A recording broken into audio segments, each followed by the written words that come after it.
in order to help someone follow Jesus, we have to introduce them. Hey, Jamie, meet Jesus. Jesus, Jamie. I mean, Jesus already knows Jamie. The Holy Spirit has already been doing work, right? We're there as helpers. When we introduce this person to Jesus, we are coming alongside what the Holy Spirit has already been up to. We're not the first encounter that this person has with the work of God. It would be arrogant for us to think we are. We put things into place to facilitate this work of this process of helping somebody understand who Jesus is. And all of this centers around the Great Commission.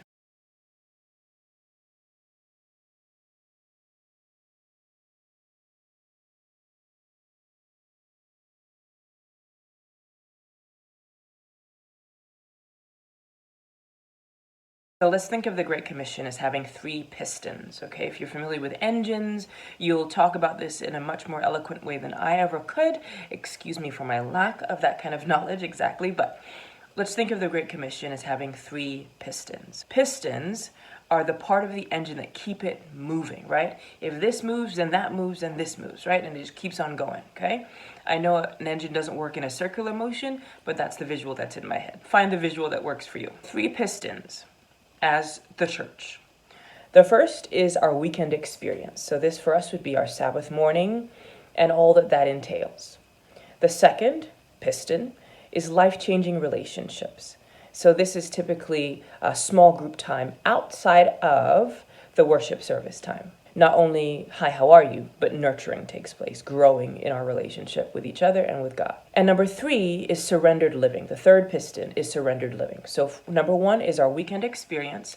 Number 2 is life-changing relationships. And number 3 is surrendered living, which means growing in selflessness as we grow in God and as we learn to give all of ourselves to God, remembering He is Lord, right? And if we call Him Lord, then everything we are is His and for His use.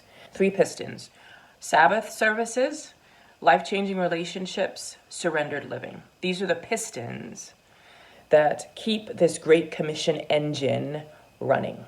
It's also very helpful, along with these 3 pistons, for us to have someone very specific in mind. We could say, we're just going to disciple everybody. There is the reality that there are individuals that God is calling each of us to disciple individually.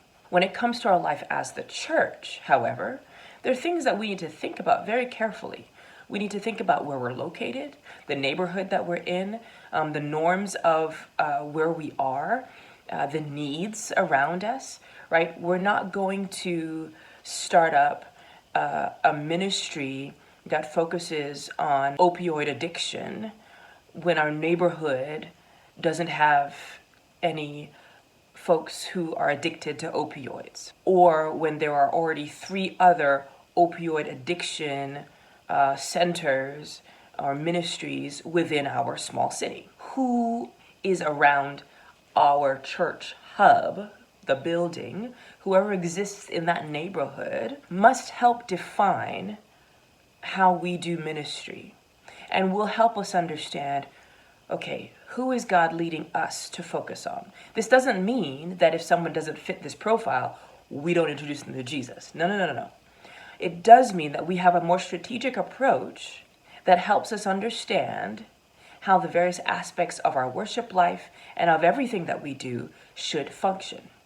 Think about Paul. When he went to all these different places, raising up all these different congregations, he shifted his approach based on who was there. When he went to Athens, right, the original Athens, he discovered that they had this statue to an unknown God, and he allowed that information to inform how he did discipleship, how he approached the people. We can't just say, oh, we're just going to work with what we feel we're gifted with. Yes, we got to work with that. And we can't say, oh, we're so limited, so therefore we just can't work with the population around us. No. We must realize that unless we're going to up and move, we have a responsibility to the place we are in.